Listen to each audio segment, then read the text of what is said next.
Hello, I'm Min Kobayashi. Today we're going to be doing the Disney writing tag.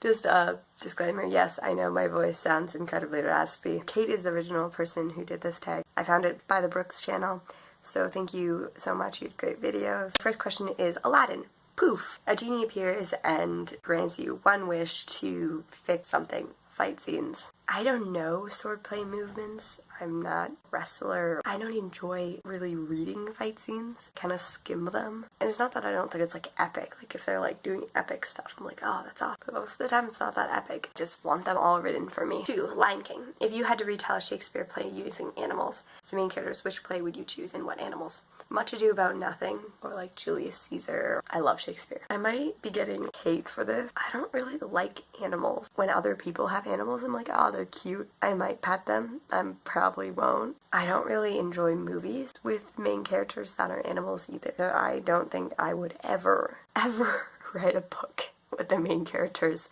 that are animals. Foxes are kind of cute. 3. Pocahontas. Have you ever pulled inspiration for your story from history?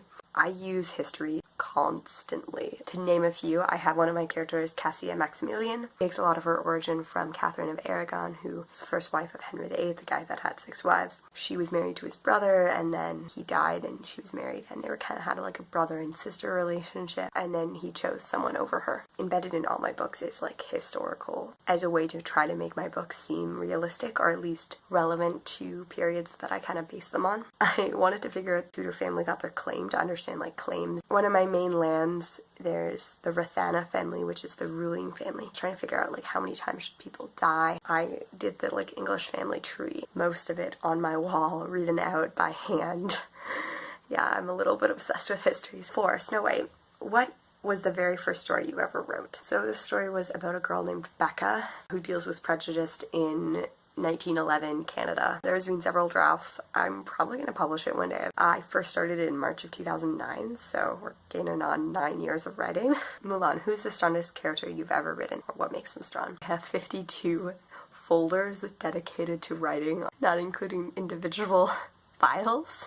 I'm addicted to writing and I write way too much. I have 1,000,001 characters. I don't think I could choose who's the strongest in emotionality or strength of character because all of my characters are very different in that way. If we're going to do physically strong, I have a character named Amberstein Fall who has superpowers. Her superpower is super strength, so I can do a cop-out and say that. Star Wars, if you ever had to live in a place where you created. I'm just going to say my main land. I named it Min when I was 14. Since then I've also adopted that as my pseudonym, so I'm not sure if I would actually call it that. My favorite stories are pretty much all in Min. Anthems. Which Disney songs do you listen to when you write? Most people are like, I can't listen to lyrics. I love lyrics. I find them inspiring. I actually sometimes even listen to audiobooks when I write. I have like a whole thing which is just like musicals, which is something I love, and a lot of Disney songs are on there too. Retellings. Which fairy tale movie would you retell? Ever After is probably my favorite fairy tale retelling movie. My best friend is obsessed with it and knows every single word, and I've watched it so many times with her. I love Mulan. I love the story of Mulan, her strength. I could definitely see myself doing a Mulan retelling. I do have a kind of Cinderella retelling. I'm not sure if that book's ever going to be completed, but it's gender bent. It's called The Cinder Prince. Which fun story. How did I discover Cinder? I think Cinder had just come out, and I was wondering if the name The Cinder Prince was something that had been heard of before, so I googled The Cinder Prince and found Cinder. Frozen, which character do you think is most likely to be misunderstood as a villain? Most of my characters have gray morality. I don't write a lot of pure villains or pure protagonist. Theseus, and one line I have to describe him is, never let your sense of morals prevent you from doing what is right. Definitely could be seen as a villain. Moana, if you had to go on an epic journey with one character, tasked with saving the world, who would you pick? I would say Shreslin Rathana. She is one of my oldest characters and I just love her. 11. Pinocchio. Which is the most common lie you tell about stories and writing? I don't like telling my story plots to like people that don't actually care about writing and because people are judgmental. Sidekick. What's your favorite minor character you wish you'd given more to the story to?